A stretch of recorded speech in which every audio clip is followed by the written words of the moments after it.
Assalamualaikum warahmatullahi wabarakatuh.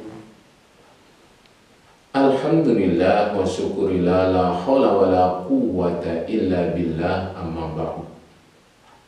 Ma'asyiral muslimin rahimakumullah. Alhamdulillahi rabbil alamin. Puji syukur senantiasa kita ucapkan kehadirat Allah subhanahu wa ta'ala yang telah memberikan rahmat, taufik serta hidayahnya kepada kita semuanya, yang mana kesempatan kali ini kita mampu melaksanakan ibadah shaum, ibadah puasa di bulan Ramadan ini dengan baik. Salawat serta salam tetap terlimpahkan kepada junjungan kita Nabi besar Muhammad sallallahu alaihi wasallam.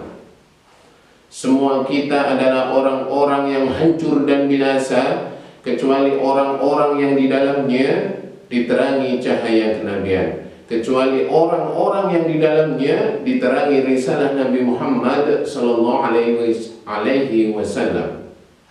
Hai orang-orang yang beriman, sambutlah seruan Allah, sambutlah seruan Rasulullah ketika Rasul mengajak kalian agar kalian menjadi orang-orang yang hidup.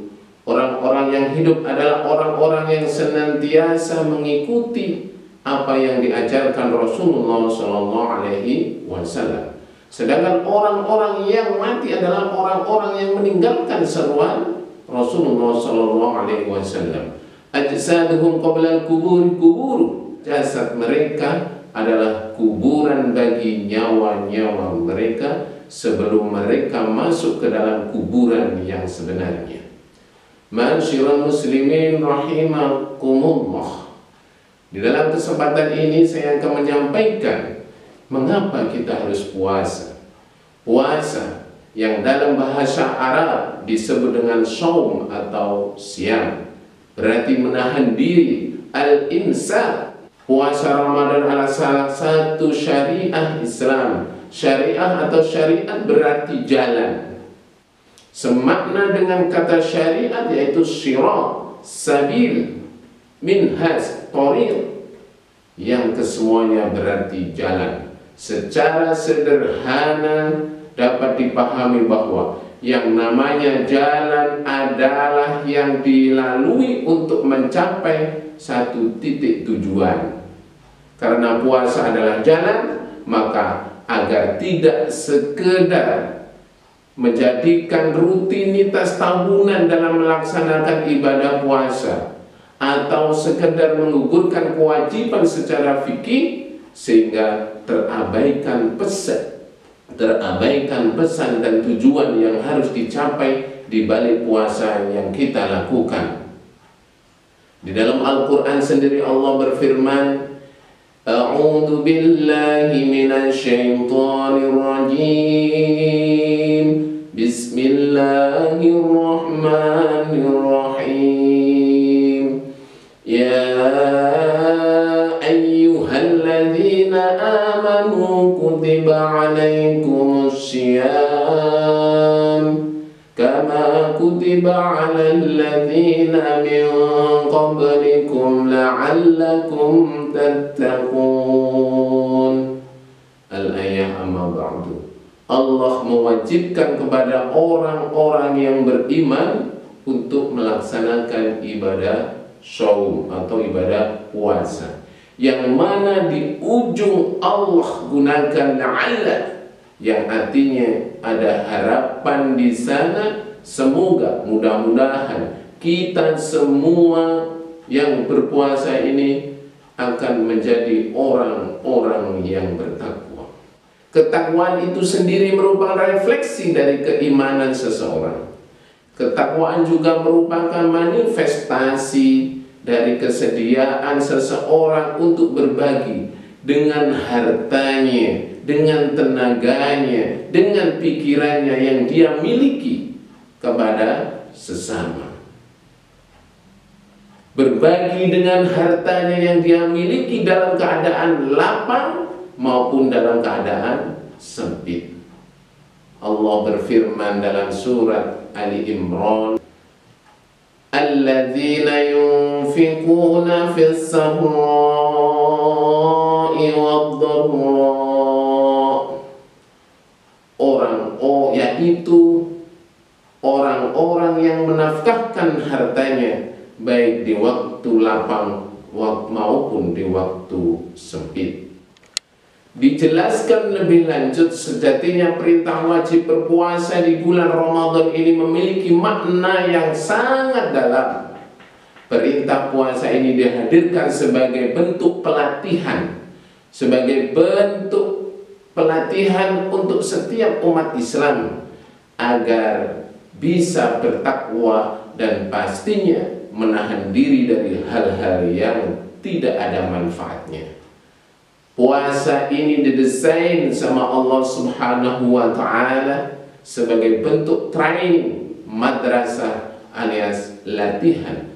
Sebab puasa yang memberikan bekas adalah adanya sebuah kesadaran dari dalam diri bahwa setiap apa yang kita lakukan, entah ucapan yang kita ucapkan, tingkah laku, aktivitas kita, apapun itu semuanya disaksikan dan didengarkan oleh Allah Subhanahu wa Ta'ala. Di satu sisi mungkin terasa berat dengan kita melaksanakan ibadah shaum, terasa lapar, dahaga, ya.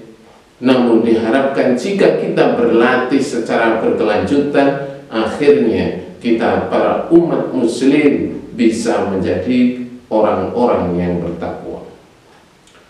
Menjelaskan bahwa berpuasa sejatinya adalah ibadah yang sifatnya rahasia, karena berbeda dengan ibadah seperti sholat dan sedekah maupun ibadah yang lainnya, di mana orang lain bisa melihatnya dengan jelas karena di situ ada gerakan yang bisa terlihat.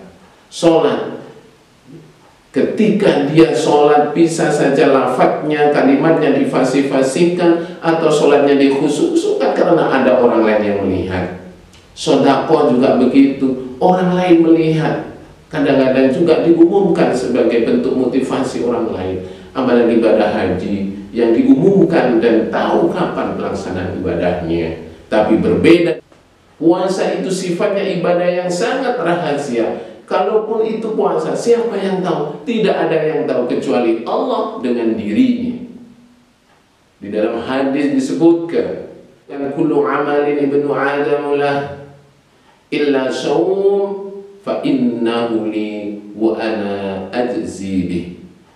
Setiap amalan manusia adalah untuknya sendiri kecuali puasa.